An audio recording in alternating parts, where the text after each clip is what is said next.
Welcome to the Hollywood Scholar. I'm Jed Morgan, and I know I rail on ScreenRant a lot on this channel. I've had several videos making fun of their terrible takes and just taking them to town with some of the dumb stuff they've said, but I have to give credit where credit is due.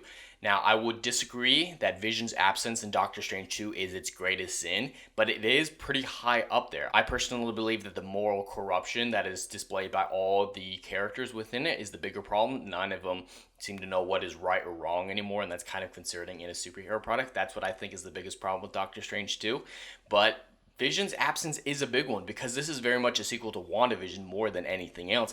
And the through line emotionally for Wanda in WandaVision was the loss of Vision. So it would have made sense and would have been a narrative continuation of that show to a much greater degree and in a lot more understandable way if he'd been the one to show up at the end instead of America Chavez and convince Wanda that she was wrong in doing all of this. He would have been very instrumental in bringing me back to enjoy the movie a little bit more and really helping solidify this whole situation. But it comes down to what Kevin Feige and some of the other Marvel people have said about white men. In WandaVision, Doctor Strange was supposed to show up and, be a good guy and show some moral character that we needed from him and from the show. But Kevin Feige said they didn't want just another white guy in the movie. They didn't want a woman to be told what to do. They didn't want a woman to be influenced by a man's choices, by a man's words, and that seems to be very much reflected in here. Vision may be a robot in the show and in movies, but he's played by a white man, and they're afraid of what that'll look like if a white man convinces a woman to change her mind. They've stated stuff like this in the past, with WandaVision especially, and I fully believe that is the motivation behind not including him, but it is a big misstep and a big sin, as they put it. And yeah, even if he had just shown up in the last 10 minutes in the movie, just right about where America Chavez sends Wanda, I think that would have been very, very important to the film to include Vision.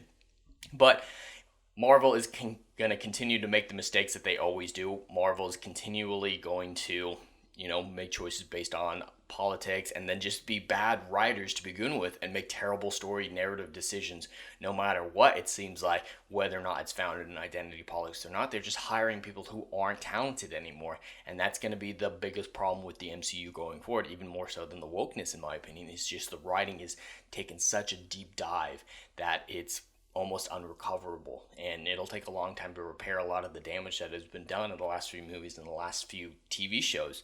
But I had to give ScreenRant the respect that was due for pointing this out, and yeah, it was a big sin in the movie and would have helped improve the film a lot more if he had been included, because that would have connected WandaVision to it a lot more.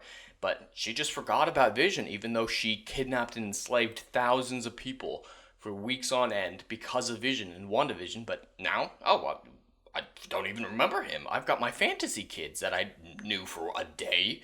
Yeah, that it's just kind of weird how that emotional through line happens for her character, and it's very inconsistent, but that is the want of Marvel these days.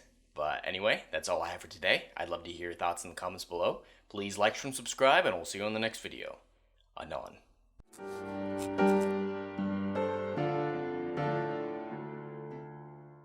If you like what I do here and want to see good, compelling stories that Hollywood will no longer give you, check out my book series, Odyssey of a Phoenix, a mythological epic about philosophy, morality, and modern-day mental illness issues.